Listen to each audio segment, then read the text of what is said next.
guys, Nick Bosco here. I know it's been a while since I put up any videos, but today I'm going to be doing like a reaction video to UFC 268 in New York City. I was there covering the event. I was there for media day and for fight night, so I'm just going to give you a run through of my experience and just really excited to be back covering live events. So let's start off with that. It's been a long time since I got to go to a live event. The last event I went to was in January of 2020. It was Conor McGregor versus Cowboy in Las Vegas.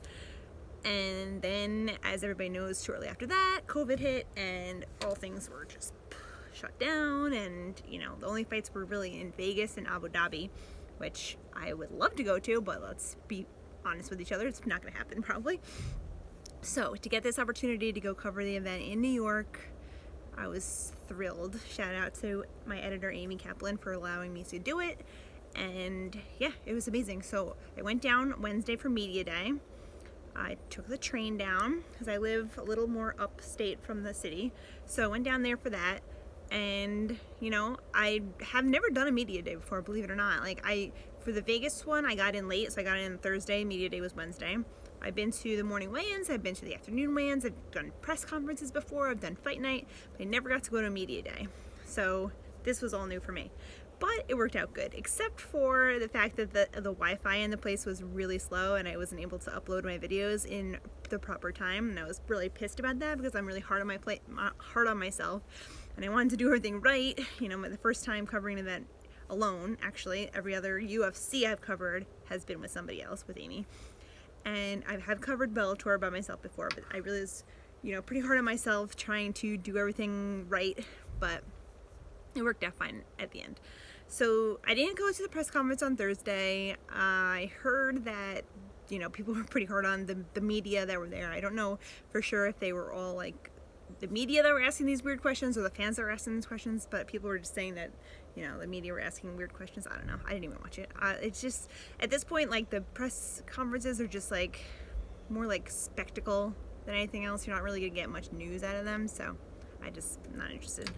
I didn't go to the weigh-ins either because, like I said, I live outside the city, and for me to get there early in the morning was just too much of a hassle with everything else I got going on in my life, so I skipped that one too. So fight night. Got there, I got a hotel room because I didn't want to take the train home at 2 o'clock or 3 o'clock or 4 o'clock in the morning. So I got a hotel room, checked in my hotel room, went over to the event, got my seat, got everything set up. It was amazing. I love covering the events. I love the behind the scenes stuff. I love, you know, everything about it. So winners get brought back to speak to the media afterwards, and so I video it and it goes up on YouTube, which I'm hoping you guys will watch. So let's just say the event itself was crazy. So many good finishes, so many bonuses given out. I think Dana White set record for like the most bonuses he's gave out for this fight. You know, it started off with a bang straight from the beginning. But I'm just going to highlight a couple of things that I thought were very, very cool. So many happy guys, right? Everybody was happy after they won, doing flips, everybody was going crazy. So many big personalities that maybe you didn't know before, and hopefully after this event you'd learn some of them. Chris Curtis was one of them. He was so sweet. He was very gracious to be in the UFC. He said he had over 30 fights already, and he'd been trying for 14 years to get to the UFC, and now he's finally there, and I just feel so happy for him.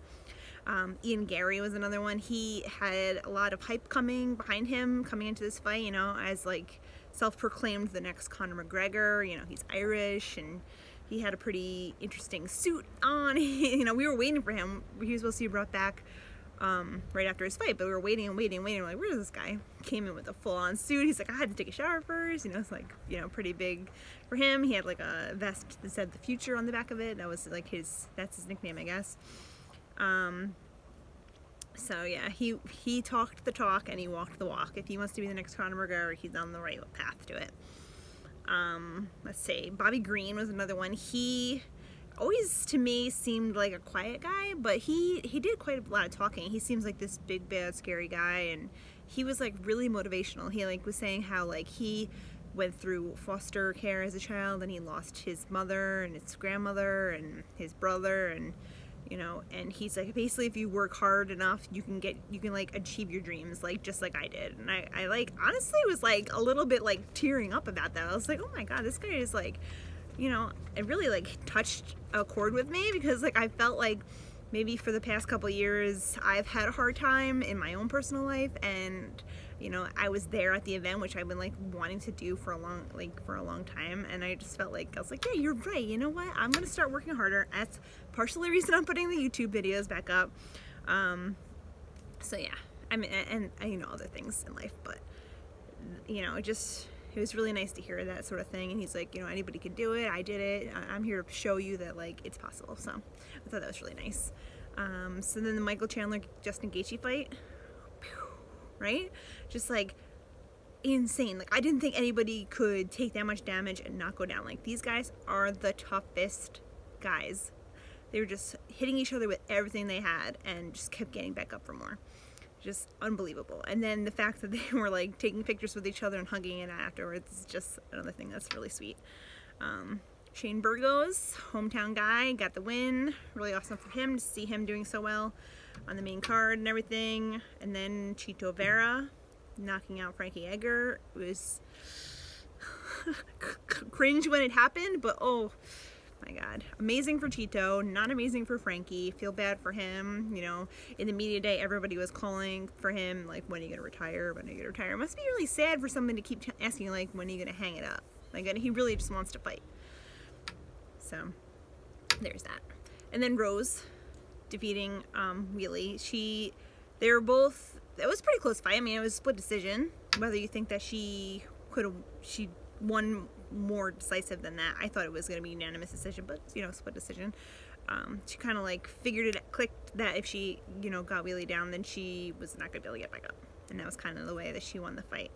And then of course the main event, Usman, you know, dismantling Colby Covington again. Colby Covington immediately went back to his old ways. Like, you know, they hugged it out afterwards, and then immediately he was brought back to the media, and he's like, he cheated, I took him down. They're not like crediting me with the takedown, whatever. I don't even know. But just being like that close to the fighters and everything was like a great experience. I like cannot wait to do it again. I'm like already jonesing to get back. I'm thinking maybe I'll try and get to a Bellator. I know they're going back to Connecticut in December, but we will see. So I hope you guys enjoyed this video, and if you want me to do more things like this, like I just recap events here and there, or I'm going to be hopefully starting to do more interviews soon, and I'm just going to be doing some like news reaction type videos like I used to do. So I hope you guys liked it, and I hope you can subscribe to the channel if you haven't already, and you guys can follow me on Twitter at NickBoz, NIKBOS, and also I put up some pictures that I took from this weekend, and I'm really, really proud of the pictures. I think that they all came out really good. So tell me what you guys think. So you can comment below or hit me up on Twitter. So that's all for me, and I really appreciate you guys watching. Bye.